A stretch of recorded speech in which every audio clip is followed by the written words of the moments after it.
Haman Nature, a journey in search of a peaceful and prosperous society with human nature as a guide. Led by your host, Adam Haman. Hello, welcome to Haman Nature. I am Adam Haman, and with me is my buddy Kallan Welsh. How are you doing? I'm doing great. Thanks for having me.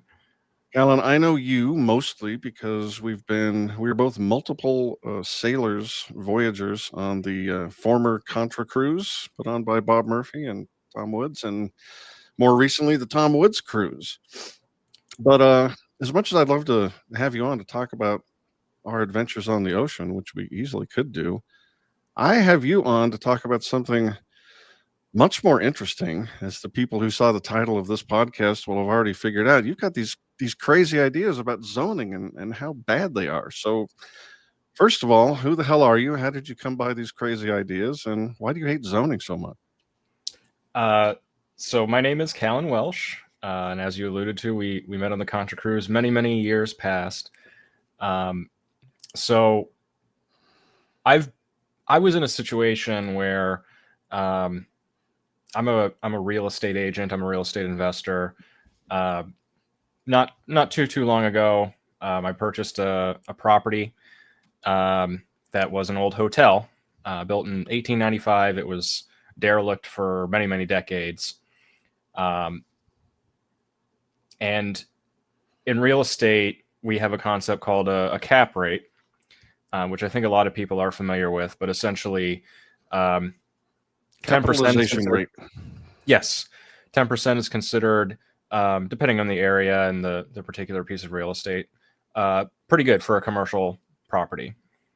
So this hotel that I purchased at a 10% cap rate is worth somewhere on the order of between $600,000 and $800,000. Now, I paid $30,000 for the property. How did I pay $30,000 for the property? Well, under the zoning code, this building, which was built as a hotel, was built to serve rail commuters way back in 1895, built to serve that purpose. You're not allowed to use it as a hotel anymore. Hotel in name only. Correct. And this is a property that's it's on the National Register. So, you know, it's a hotel. It's built as a hotel. It's pretty much the building is designed and built to serve that purpose. But the zoning code says there's no hotels in the C1 district. So essentially, I bought the property for $30,000, couldn't do anything with it, anything of value. And I got a zoning variance, which is a legal process that you can pursue, although it's very much more difficult than it should be. I got a zoning variance, and kind of just like that, the property goes from $30,000 to $600,000 to $800,000.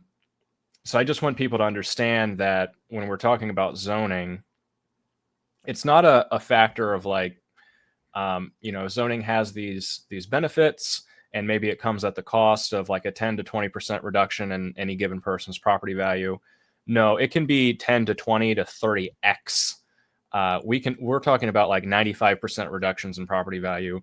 And this is multiplied across every single property in every single town in America, because this zoning regime is everywhere. And most small towns in America, they've just copied and pasted. They just go off a zoning template that everybody else uses. And it results in such incredible, insane market distortions that I think that zoning is literally the worst thing that the government does. In terms of costs, I think it even outpaces war, which is the second worst thing that the government does. Right. Yeah, I mean, it's an audacious claim to say that zoning is worse than war. And it's obviously a little bean counter-ish and, blindingly immoral to not count the death toll. But I think you have a point that in terms of just economic destruction and keeping people and their property down, since zoning is everywhere all the time, and thank goodness wars aren't exactly always all the time everywhere, you've definitely got a case to make.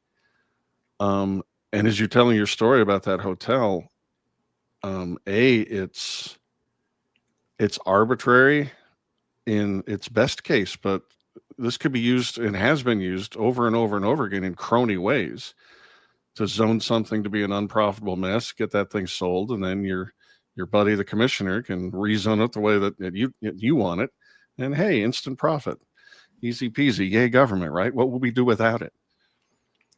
That's exactly right. And that touches on something that I haven't noted yet in my discussions about this, which is America has this missing middle problem, where in a lot of cities, what you see as the city grows, the housing stock doesn't grow with it because they start out single family zoned. Right. So what you end up with is everything is single family zoned. The city grows, people get packed in, and the housing costs just skyrocket. They go through the roof. And so the city commissioners are thinking, okay, what do we do about this? We can't just rezone the single family homes. We can't upzone those to allow duplexes or whatever, because that'll hurt people's equity and they'll be mad at us. So what do we do instead? Well, I have a buddy that's a developer and he'll build a tower downtown. And, they always get kickbacks for this because it's the government is taking away your rights and then selling them back to you, just like in so many different areas. But people look at this rightly, I think, as, wow, these apartment towers, they really ruin the character of these towns. And it sure is a great thing we have zoning to prevent it. But that's actually not the way it works. And how it actually works is these things end up getting built in single family neighborhoods in a very, very crony way. And they really do ruin the neighborhood character because the city was not allowed to grow organically. So there's a lot of times there's no apartments for people to live. There's no duplexes. There's no townhouses. And then all of a sudden, one of these big apartment towers just appear, and everybody hates that. Yeah, and it's done in such a corrupt manner, and no individual citizen, even no group of citizens, have the political clout to do anything to influence City Hall. But still, I'd say 98% of the people in this country, if not more, believe that zoning is essential because they view it as a way to form order instead of just anarchy and chaos and people, building freeways right in front of your house because, hey, all you own is the property your house is on. And, who cares? Freedom. But of course, and I think we'll get to this, there are many other ways that order can be implemented from the bottom up rather than the top down. And as I always say on this show, do not seek good things from society or for society from a monopolistic government institution. You're going to be disappointed, I promise you. And your case is just perfectly demonstrates this. I mean, you sort of glossed over cap rate, but that's a relationship between the income in a given year produced by a property and its market value. And I don't even know how this thing is worth even $30,000 if you can't run it as a hotel. I guess what's that? The value of the bricks if you tore it apart or something? I mean, what was it zoned as? Just like residential or something? It was C1. So C1, commercial one. Yes, it's commercial one, and that's very typical. It's typical for them to classify things that way. It's typically the downtown district. And I think a lot of people don't realize how insanely strict zoning has become, because this is everywhere. If you pull up your local zoning code, you will find a list of permitted uses. And so the government says you can do this with your property, and anything else you can't do. So by default, you're just not allowed to use the property for anything unless we give you explicit permission that you can. I think that's crazy, but that's how land use regulation works in basically the entire country. So to underscore the crazy claim, zoning is worse than war, at least economically. I just make sure I understand your argument. You're saying that since it's everywhere, since it diminishes the value to individuals, of course, we're good Austrians, but even to society as a whole, because it does that everywhere and so capriciously, you're saying it's more like economically destructive than even the horror of war? Yeah. So after wars, cities rebuild, but after zoning, cities never rebuild.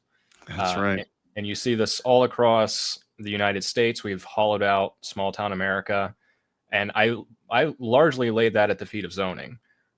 There's other economic factors at play, but what has made these towns unable to respond to changing market conditions is that zoning codes have enforced, they've frozen in time in a lot of cases, what real estate can be used for.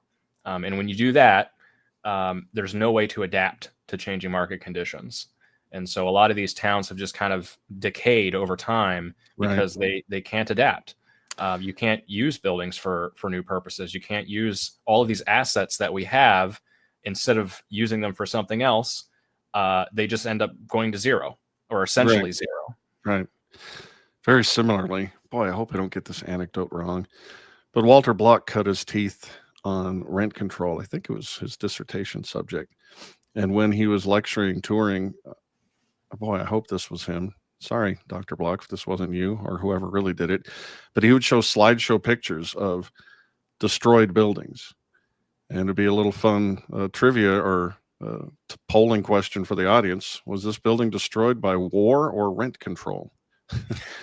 Because the effects are super similar. You know, once you've eliminated the incentive for an owner to maintain his building because he can't, you know, it's not worth it to throw a nickel in that thing since you're not be able to get a market rate of return. Your asset has become a liability.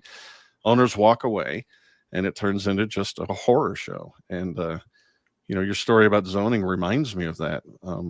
There should be economic dynamism and vibrancy everywhere that humans live and build and do business. And zoning is supposed to be wise stewardship and imposing order from the top. But I'm with you. I think we should just scrap it and get a more organic form of order coming up through free association and property rights and covenants attached to deeds and principles of easement and all these sorts of free market sorts of things that we've sort of forgotten about because we just petition our city council or our legislature to pass some law and assume that's wisdom and good governance. Yeah, and if I can touch on the order thing real quick, I saw somebody post about this on Twitter, and I just thought it was such a really good point. Our zoning codes, they aren't just destructive in the sense that they're suboptimal. In a lot of cases, they're backwards. So most zoning codes have mandatory setbacks. And the thing that this person was noting that if you go into, you know, a You're downtown, referring to the distance away from the edge of your border before you're allowed to build? Correct. Okay. If you go into a downtown area, it typically feels very orderly. And that's where buildings are built right against the property line. You walk down the sidewalk, you can touch the walls and the windows.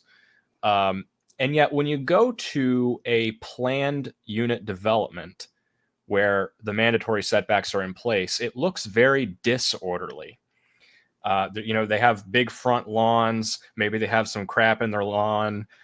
Maybe there's a tree here or a tree there. But it feels much more disorderly to have mandatory front setbacks. And the point this person was making is, if anything, we should have maximum setbacks if you want to create a sense of order in a community. And I think that's correct. And a lot of these planned unit developments, especially as they age and they get older, they don't stand the test of time. It's not a place where people want to be. It's not a place where people want to walk. Whereas these old downtowns, the way we used to build naturally against market forces, they actually feel very orderly, and they feel like a place that, you know, humans should live and want to be. Yeah, I totally agree. Who's the lady who studied urban? Is it Jane Goodall?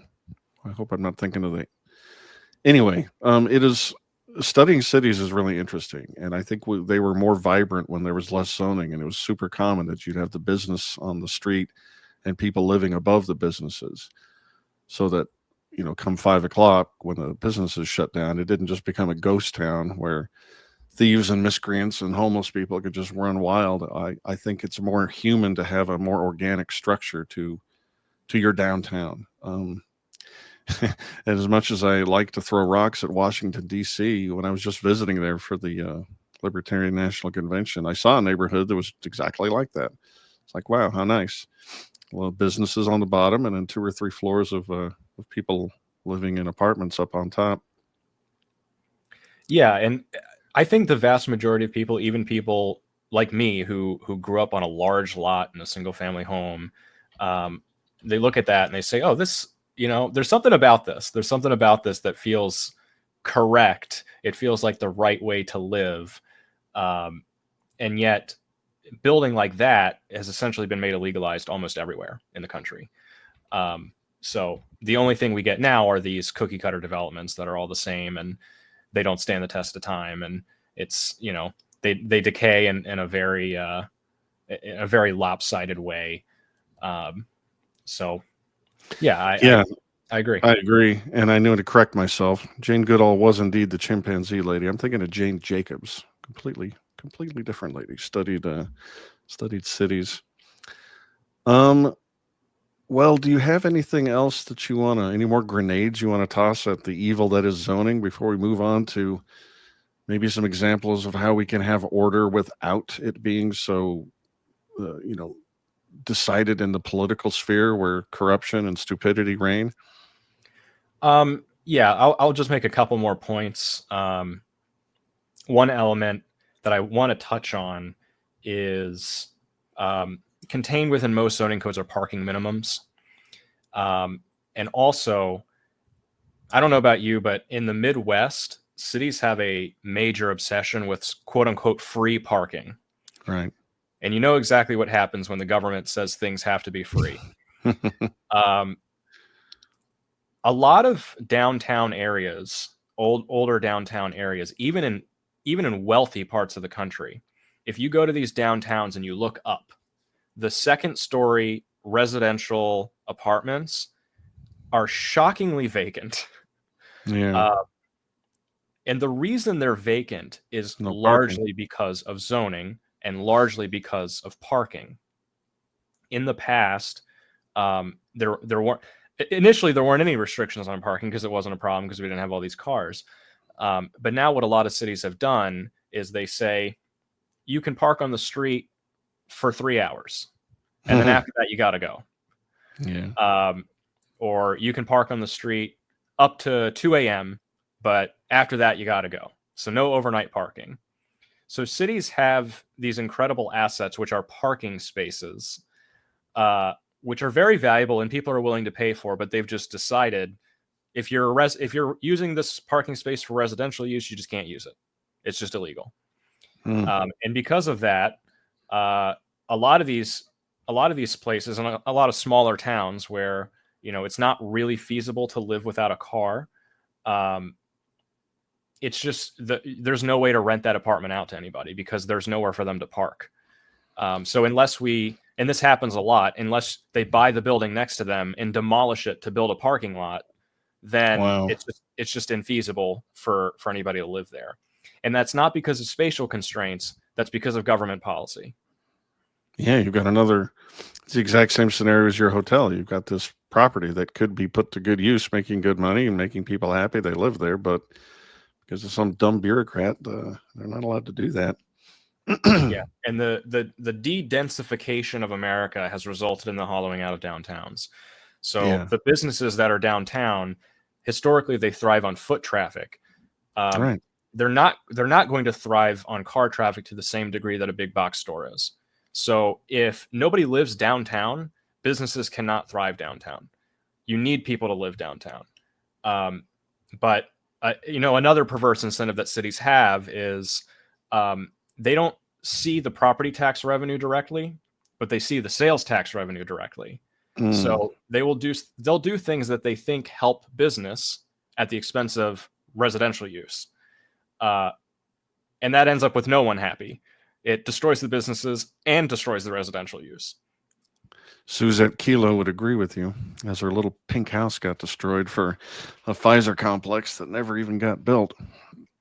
Yep. Yeah, I mean, ideally, these things should be decided. How much parking is here and what the use case is should be decided again in the free interplay, the supply and demand of the people who are there trying to live and buy services like rental property and trying to create these sorts of things. And you get dynamism and order in that process. So I don't know if you're ready. Do you want to move over to free markets? Oh, and before we do, I should say I love what it's like when they canceled cigarette smoking in the poker rooms in Southern California a while back. Is like I hate the imposition of the restriction, from the government. But as a player, I was just loving it. And similarly, I don't know what the zoning is, but in these Midwestern places where the stores have these enormous parking lots, and I assume they're mandated by some sort of zoning. I just love that because I love parking all the way in the back, completely no other cars around me because I'm such a misanthrope. So just goes to show, folks, I don't always hate government. It's wrong, but sometimes it works out in my favor. So here's a fun stat. There in almost all zoning codes in the country, bars are required to have more square footage dedicated to parking than the bar. So square that circle. That's hilarious. Do you think, this thought just came to me, so why not just say things as they come to you? What could go wrong? Do you think that the invention of the shopping mall was a desire to try and reproduce the natural foot traffic that businesses used to get before zoning destroyed it? Trying to make it, okay, well, everybody come here now and then just walk around, and now we've got foot traffic where it wasn't going to happen before. Yes, I do. Also, I don't remember the details, but I remember reading about this. The guy who invented the concept of the mall in like the 50s or whatever it was, his idea was that it was going to be mixed use. So he wanted apartments in the mall, et cetera, et cetera. So, and I think he even wanted, he was open to the idea of like having industry inside the mall. People used to walk to their factory job. I mean, you never hear that in America anymore. Right. But it'd yeah, have to be a company town like Elon is building in Austin or whatever. Yeah, those are evil automatically. But yeah, the company towns were, I mean, a lot of them were very functional. So, I think we might need to bring back a little bit of that. Yeah, if we don't fix our ways, it'll be foisted upon us. Yeah. How do you feel about HOAs? I like HOAs in concept. The issue that I think most people have with HOAs is most people don't care. And then the people who run for the HOA board are the worst kinds of people. Yes, they are. So we have that exact issue with zoning, where zoning has turned every town into an HOA. And the exact people who you don't want running the zoning board are the people running the zoning board. So we have even zoning is popular in concept, but most people have no idea how strict it is. It is way stricter than even the average non-libertarian American would think it should be. I totally get your point, and I figured you'd say that, and I brought it up so I could push back. Okay. I have, of course, heard dozens and dozens and dozens of homeowners with horror stories about their interaction with an HOA. I have bought into an HOA twice, the only 2 times I ever bought a home, and I love the experience both times. But I am the kind of guy who actually reads the CC&Rs before I sign on the dotted line, so I know what I'm getting into. And maybe it's just luck, but I've had our HOAs have always been run by really good people and run really, really well. And unlike government, there's some real competition here. You have to legit, it's not a social contract, it's a real contract. You sign away your rights and they tell you what they're for sure going to give you. You're not going to get anything like that from a zoning board. It's going to be go to hell, citizen. And the fact that that it's free association is you get a zillion different kinds of HOAs, and the horror stories I think are either from cases where it's just like you said, and the only people who care are the little demons who just love having a tiny little bit of power to lord over their neighbor. Or situations where the homeowner who's complaining about the HOA is hiding all the evils he was doing, all the reasons why his neighbors actually hated him. But the two HOAs I've ever lived in, they're beautiful. And they're that way because we have rules and you just can't park your junker anywhere. And so they can be oppressive, but it's a market-oriented form of order, which is vastly preferable to anything City Hall's giving you. That's right. And I think if there was an edict from on high that said all zoning is gone, there'd be a million new HOAs overnight, which I think is fine and good. Yeah. Because that's, again, it's not a social contract. It's a real contract that people sign. And I think a lot of people would fear that, like, oh my God, what if people don't cut their grass, or what if, they park their junker in front of their house and they lower my property value. I think all those are real and valid concerns. One thought that I have in terms of the problems that people have with HOAs is I feel like they're run too democratically. Sure. Really, there should, to me, I feel, and this is not based on anything, this is just like my instinct. HOA should have a list of services that they provide. One of those services can be, we make sure your neighbor cuts his lawn or whatever. And they should just contract that out to an HOA company that does it really well. Totally. Or they should send it out for bid, rather than having just some bozo from the neighborhood get elected to a board. Right. What's that guy? What is Jeff from, on the corner? Like, what does he know about running an HOA? Probably nothing, right? So, boy, you're so right. I got to tell you this tale since you made me think of it. But when I first moved to Las Vegas here, we really heard nothing but horror stories about HOAs. And the reason was the local government had invested HOAs with near governmental power. So it wasn't just a freedom of association, this is your contract sort of thing. They were given the power to abuse and violate the contract they signed by the local government. And also, I can't swear it to be true, but my suspicion is that the way HOAs are organized isn't just a function of a free market. There's probably a strict set of ways they can be set up that is required by the local county or municipality or whatever, which is why I bet they're democratic.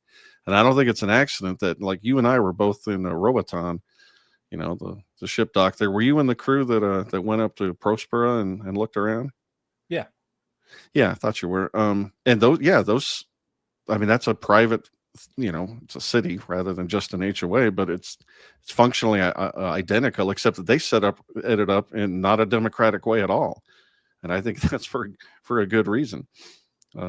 Just a popular vote doesn't necessarily give you the right outcomes. Yeah, and my understanding is that most states and localities, they do have laws in place for how HOAs are governed. Yeah. And in a lot of places, you can start an HOA just by getting 50% of your neighbor's consent. And I think that's wrong. That's all? Jesus. Yeah. That's horrible. Yeah, I think that's wrong. It should be 100%. It should be, there shouldn't be one unless it's a brand new development and you sign in the second they sell the first house there, you sign in, or it's organized with 100% buy-in by an already existing neighborhood or something like that. Yeah, I think there would be, in a truly free market, there would be a lot of much smaller time HOAs. That's like, this is just me and my neighbors. Like everybody on this block has agreed to this set of rules. Everybody on the next block has a different set of rules. And I think that's fine and that's productive, and that's something that I think the free market would take care of. Yeah, and you'd get it wouldn't just like be these little fiefdoms with armored walls or spiked walls, or you'd have networks of agreements and associations and contracts. Like, one of the things people really love about zoning is like, well, I bought this residential house. It's single story, and this whole section of town is zoned single story. And if we didn't have that, then someone would come along and build a huge high rise right in front of my house, and that's terrible. I wouldn't want that. Well, with an HOA, you solve that problem by having covenant restrictions. No one in this HOA is allowed to build anything more than one story. And then it gets annoying because it's a certain set of paint colors you have to stay within, otherwise you are an eyesore. But a lot of people even like that. And it just goes to show that with private contract, you can do the sorts of things that people just sort of reflexively think you need a government to do. And that's not the case. And I think, again, as I was mentioning before, you'd get deed restrictions to handle things like this. Even if it wasn't part of an HOA, you can imagine a group of houses all having a similar deed restriction that whoever buys in, by restriction of that deed, they can't just do anything crazy they want to on their property. They've got to, leave the neighbors' sight lines alone. It would increase prices or decrease. Bad economist, I can't tell which way that would go, but the point is you would get order voluntarily without having a fiefdom or a government. Right. Part of the HOA buy-in is it's an acknowledgement that I might be giving up some of my potential property value in the future by giving up my right to build a condo tower. But that makes all of the other properties in that neighborhood more valuable. Right. So if everybody agrees to this set of rules, we can all have a moderate value increase rather than one person gets the value add kind of at the expense of the others. And in terms go ahead. In terms of property covenants, I like property covenants, and they're used a lot in like Houston, which Scott Horton asked me about Houston at my speech on the Tom Woods cruise. Yeah. They're used a lot in Houston because Houston has quote unquote no zoning. They have a lot of restrictions and ordinances that kind of replicate a lot of the things that zoning does. Yeah. But they have no zoning officially, and they're the biggest U.S. city that doesn't. So a lot of these communities they've developed covenant communities where they write in covenants to the deed, and you have to follow these requirements. When you sell the house, the next person has to follow these requirements. The pushback that I've heard from that, from a libertarian point of view, if you wanted to enforce that in Ancapistan civil court, there would have to be an identifiable victim. So it can't be the case that the covenants last literally forever, because you would have to be injuring a particular identifiable party. And in the case that you did that, you would owe them civil penalties. It wouldn't simply be like, if you do this, you go to jail. It would be, you can build a condo tower on your property, but if you seriously injure your neighbor's property values, well, then you owe them restitution. I mean, you could solve it in different ways. In Ancapistan, I do think an injunction would be a thing that could be done.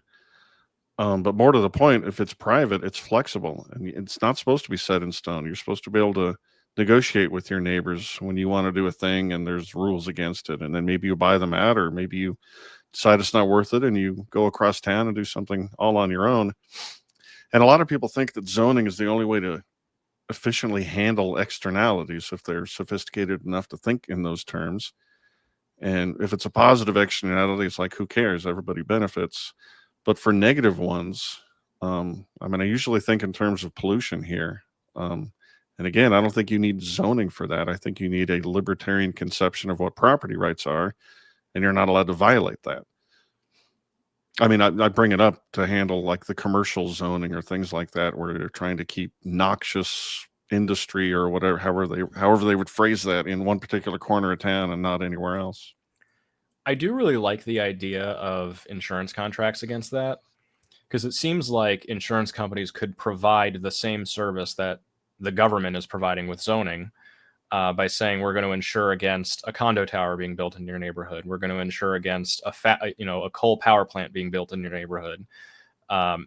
It maintains the flexibility of, it is possible to build a coal power plant, but then you'd have to buy out all the neighbors, and it would be voluntary because it would be something that people actually signed on the dotted line for.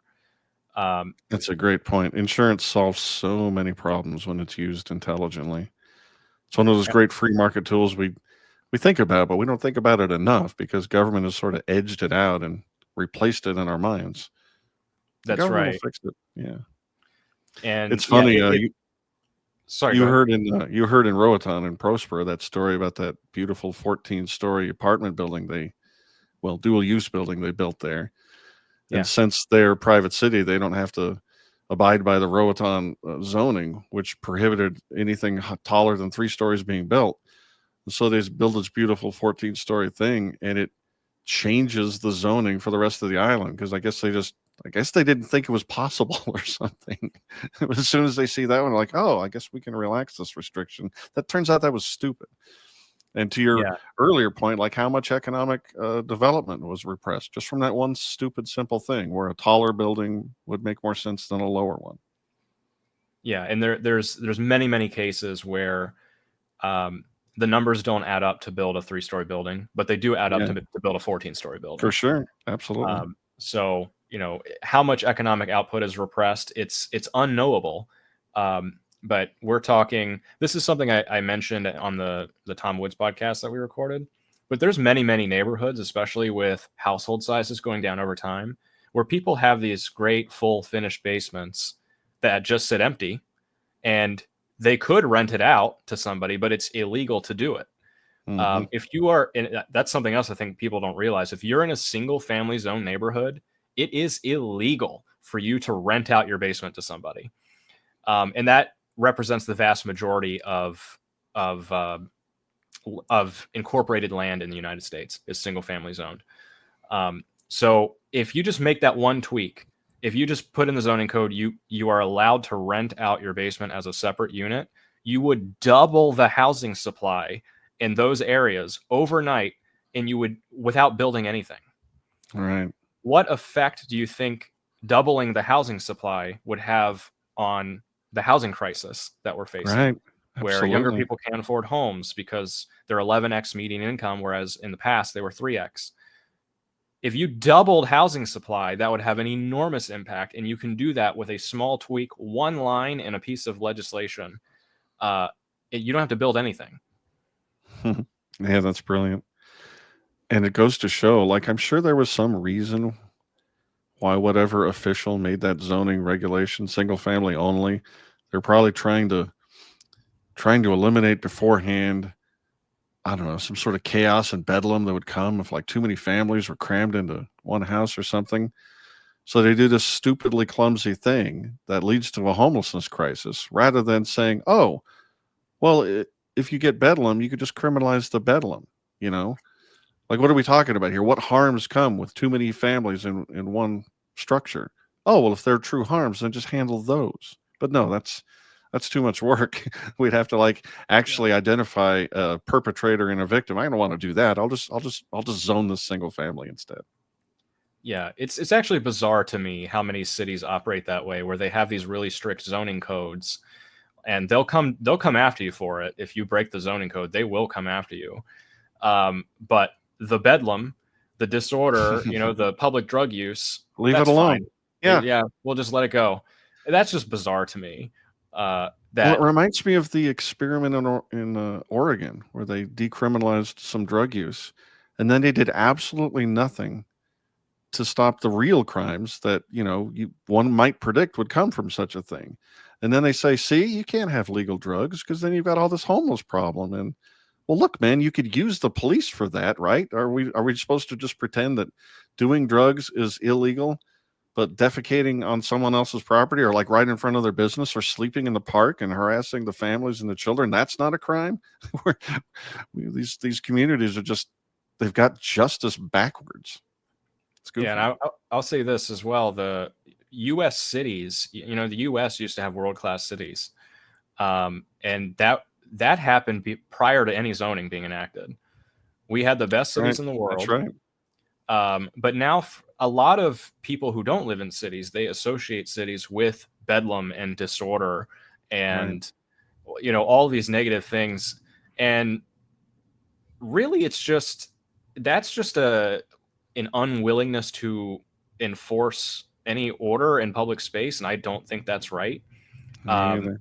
San Francisco, just very, very recently, got a little bit more strict on petty theft. And I don't remember the stat, but they arrested the average jail population went up by like 400 people, and the petty theft went down by like 50%. So it takes very little resources to police this stuff, and we're just not doing it. I don't understand that. Yeah, San Francisco baffles me because they could obviously fix almost every problem afflicting that city if they would just invite Xi Jinping over to tour the city 365 days a year and just move around from place to place. They solved the problem. All they need to do is continue doing what solved it, right? And there's a great example of a city with incredibly strict zoning. San Francisco is famous for having like the strictest zoning in the country, and yet they have the bedlam and disorder anyway. So it doesn't solve the problem. Not only does it create an unfathomable housing crisis, but it doesn't solve the problem anyway that it's purporting to solve. Yeah, you get a not in my backyard sort of phenomenon where the people who can impact the politicians are the wealthy who bought their houses early. And so they use government to make sure nothing ever encroaches on them. And I totally get rich, powerful people want to have a piece of property where nothing encroaches anywhere near, but you have to pay for that. That's the thing you have to buy. If you don't want anybody near you, then you go buy a couple hundred acres in Montana or whatever, and then you own all that property. But for you just to expect that nothing to ever change, even though a bunch of people are moving into your city without you having to pay for that privilege or paid for it up front, that's stealing. That's using the power of government to get something that you haven't earned, you didn't pay for. Yeah, I mean, talk about externalities. You're externalizing the cost on everybody else for your own benefit. You're getting the equity, but everybody else is suffering because of it. Yeah, no. When I heard your pitch on the Tom Woods cruise there, I didn't think you were going to be able to pull it off, but you really did. So good on you. Zoning is in many ways worse than war.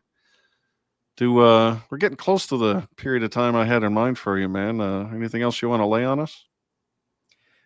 There's something that I just wanted to run by you because you have a mind for this. All right.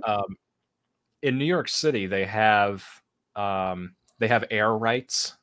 So like they don't have like hard and fast height restrictions per se, but like the neighboring properties can sell air rights to another property so that they're allowed to build higher. And I still think that's just a corruption of the market, and that's government cronyism and all that. But it's better. It's better that you've turned that into a marketable security. And I feel that we could do that as a politically feasible way to kind of unwind zoning. I feel that we could do that with zoning rights. We could grant everybody these rights and make them marketable so you can sell them off. Right. So it's not just we're in a state of arrested development permanently. It is possible. It's just a little bit more expensive than it should be to adjust. I definitely think you've got a piece of the answer there. I don't want the city to assign air rights. That's crazy and corruptible. But I mean, Rothbard would talk about, the homesteading principle, what you've homesteaded when you've bought your land. And there's something true that if you bought your house, build it in the middle of nowhere, and then all of a sudden somebody comes and puts an airport right next to you, and all of a sudden you've got to deal with jet airplane noise. I think it is true that the newcomer is imposing a negative externality on you that you'd homesteaded a right to not to have jet engines. Maybe you didn't homestead children playing or something next to you, or also, it's a bit of a tangent, but there are cultural aspects to this too, cultural norms, like the sound of children is usually considered a positive externality, and it would be weird of you to just assert that it's a negative one. The same with jet airplanes. That's so. In terms of air rights, I do think there's something that you've homesteaded when you had a view. But you can take that concept too far, and I'm not exactly sure how it would all shake out. But taking that as a foundation, from a homesteading principle rather than a rights derived from government principle, and then making them tradable in a useful way, in a marketable way, so you could bundle them. I do think that's, if we did not have government just reflexively at our fingertips to pass a law, I do think that's how humans would work these things out, using tools like that and principles like that. And it would be messy, but from that messiness and chaos, all sorts of really interesting and unique and powerful ways of dealing with each other, I think, would come up. You'd have lawyers specializing in stuff like that, and norms would smooth things out, so nobody would think that you're supposed to come over and build a huge skyscraper just right next to, I don't know, Suzette Kilo's house or whatever. Yeah, and I think that in Ancapistan, I feel that like insurance would provide exactly that. They would have a standardized thing, and it wouldn't be that people would have to really think about it, because it would just be, I pay this much to the insurance company, and they make sure that this doesn't happen. Maybe you could sell that right to the insurance company. Yeah. Like, if I don't mind a 5-story apartment building next to my house. I can sell that right back to the insurance company to reduce my premiums or what have you. Yeah, that's great. And then the insurance company would be like, okay, we won't take any action against the developer that wants to build a 5-story condo here. So there's things like that I feel like there's a litany of ways that sound very complicated, but I think in practice, just like with insurance contracts now, nobody reads them, and yet everybody has insurance. So, and that's a much cleaner way and a much more orderly way to organize society than if the government just made everything illegal by default and then sold the rights back to you. That's such a great point. Again, I always forget insurance companies. They are in the perfect position to mitigate risk and destruction. The very thing that most of us think we need government to protect us from. Insurance companies are the perfect vehicle to do that. Unless the government comes along and co-ops the insurance companies. Damn you, government. But you're right. That's a very, very powerful and dynamic tool to use, because as you say, you don't have to be just stuck with these, Obamacare, being stuck with these protections and provisions that you don't even want. You could sign them away and get a cheaper contract or whatever. Yeah. Magnificent, sir. So I forgive you, my friend, for going on Tom Woods' podcast before mine. That's fine. I get it. No problem. You have to I asked you first, though. I did ask you first. Climb the ladder.